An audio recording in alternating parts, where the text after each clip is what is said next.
His official biographer, the first man to write a biography of him, the late Sir Roy Harrod, spoke throughout his biography of the suppositions of Harvey Road. What were these presuppositions of Harvey Road?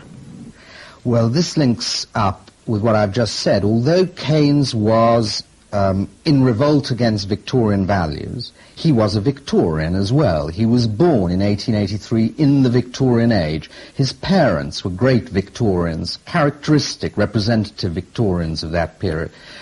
And I suppose one of the things Roy Harrod meant was that Keynes had a very strong inherited sense of duty. That was bred into him by his parents. He couldn't fiddle while Rome burnt. He couldn't opt out of the problems of a collapsing society. So though his values tended to be rather anti those of public life, they tended to be personal and private, the things he attached the highest importance to, he played a full part in the public life of his day, and he was driven to.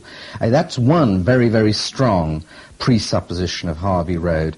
Another presupposition of Harvey Road is that England would continue to be governed by a civilized, responsible, and educated elite. He didn't believe, Keynes that is, didn't believe that democracy would ever have a very disturbing effect on the government of the country. He had a view of politics and the political process that is very old-fashioned in a way. He didn't see the political process as a vote-buying system in a competitive market, as modern analysts of politics tended to do. He believed in a disinterested ruling class, and therefore he believed that class could be entrusted with quite a lot of power which wouldn't be abused. That is the second point, but I've got one more point to add to that.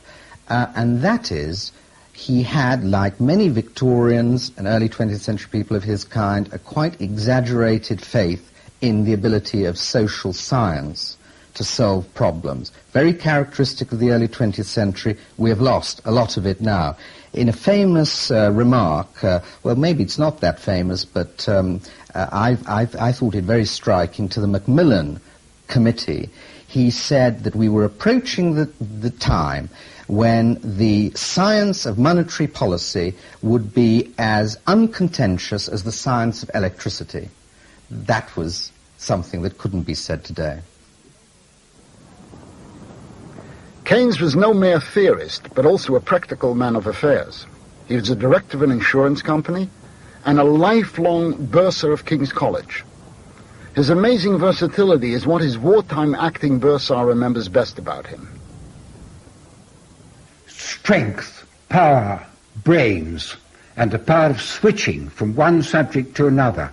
When he would come up for the weekend to talk about A, the theatre, B, about the bursarship and about the college, I would have half an hour with him. He would be sitting up in bed reading papers or writing something. He would then give me half an hour, put me through it, and when that half an hour was over, then off I went, and he immediately switched to a different subject, to a different interview, and he had an extraordinary power of cutting out one thing, picking up another. At meetings of the college council, he would be writing letters, and the various fellows would be holding forth about this and that. Keynes would appear not to be attending, and when there was a silence, he would then say, "I think, Provost, the right thing to do is this." And so he said, oh, yes, Mr. Keynes, yes, yes, and everybody say, yes, yes, and held up their hands. Keynes's life divides naturally into three phases. When he married Lydia in 1925, he was already 42 years old, and the first phase of his life was over. He was an economist of repute and a well-known economic and political journalist. And yet the great books for which he is now remembered still lay ahead of him. They came in the second phase of his life, which ended with World War II.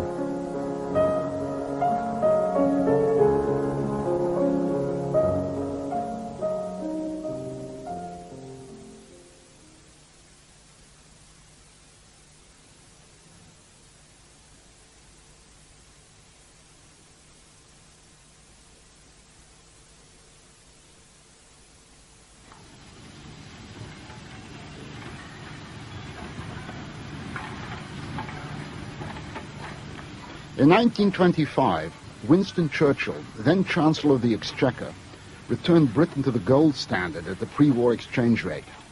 It was a mistake that was eventually to discredit the very idea of a gold standard, and it produced unemployment in Britain, whereas most other industrial countries enjoyed a boom in the 1920s. Churchill's decision to return to gold at the old parity overvalued the pound and made British goods too expensive for foreigners. In The Economic Consequences of Mr. Churchill, a pamphlet of 1925, Keynes argued that the only way to make gold at the old parity stick was to force the prices down by a policy of dear money or high interest rates. The inevitable consequence was unemployment and the general strike of 1926. But those few stolen hours were soon swallowed up as the exchange was closed on Monday and Tuesday. Britain was forced off the gold standard in 1931 against a background of world monetary disorder, the great crash of 1929 in America, and mounting protectionism everywhere. Keynes was not the only critic of the gold standard, but his influence was a factor in its eventual dethronement.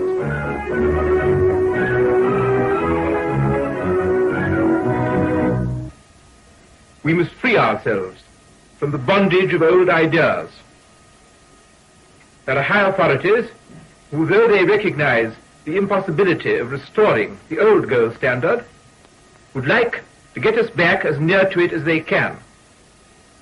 This is not what we ought to be thinking.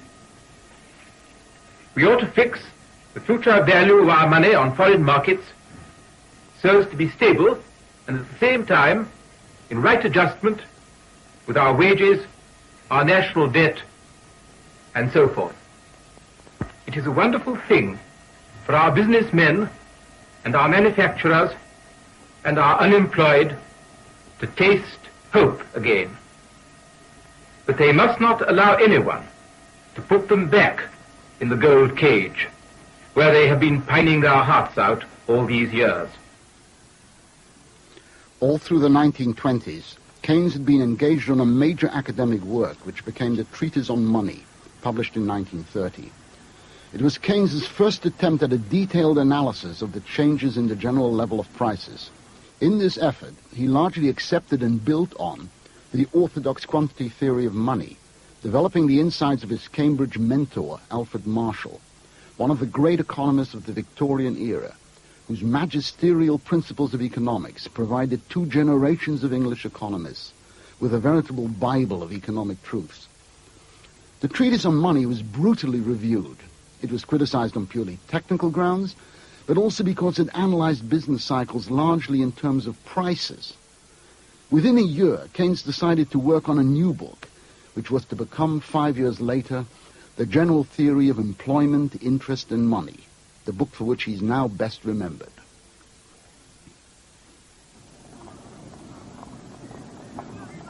In the early 1930s, unemployment rose all over the industrialized world and seemed to become a permanent feature of the economic landscape.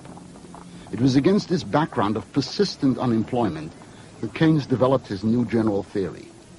This time the focus of analysis was not prices, as in the Treatise on Money, but output, real income, and the total volume of employment in an economy. Keynes spent almost 5 years circulating various drafts of the general theory around Cambridge, receiving numerous comments and suggestions. This book was thoroughly rehearsed before publication. In January 1935, Keynes wrote to George Bernard Shaw, "I believe myself to be writing a book on economic theory which will largely revolutionize, not I suppose at once, but in the course of the next 10 years, the way the world thinks about economic problems." The orthodox view that Keynes now challenged assumed that the economy works on an autopilot, so that if it is jolted off course by shocks to the system, resulting in depression and unemployment, it soon recovers its equilibrium, thus restoring full employment. Keynes rejected this orthodox belief and replaced it by an explanation of unemployment as a normal characteristic of a capitalist economy, adding that only public works financed by borrowing rather than taxes can succeed in generating full employment. As the experience of the American New Deal showed, Contemporary economists were prepared to tolerate such programs, but only on a temporary basis.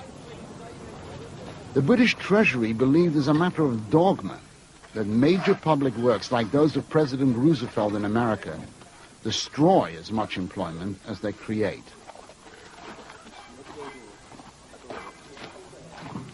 Keynes categorically denied this Treasury view, as it was called, and claimed that unemployment could only be eradicated by deliberate government action.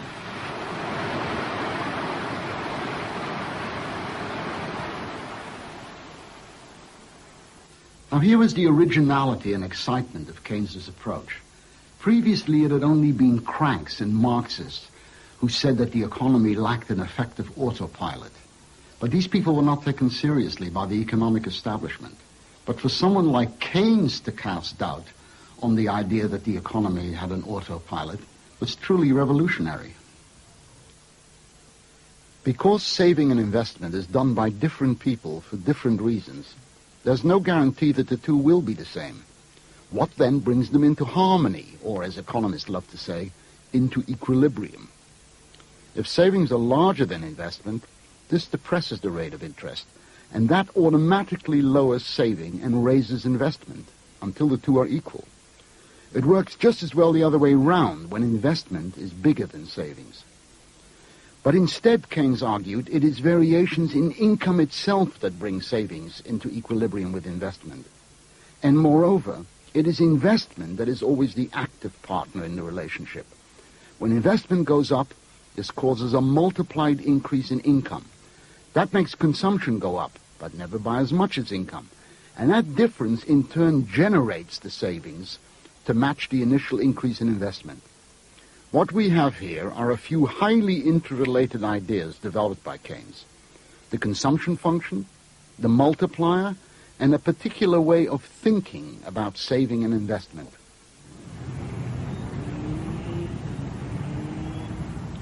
A mature student at the London School of Economics by the name of Bill Phillips was actually inspired by these Keynesian ideas to build a hydraulic machine to depict the working of the British economy.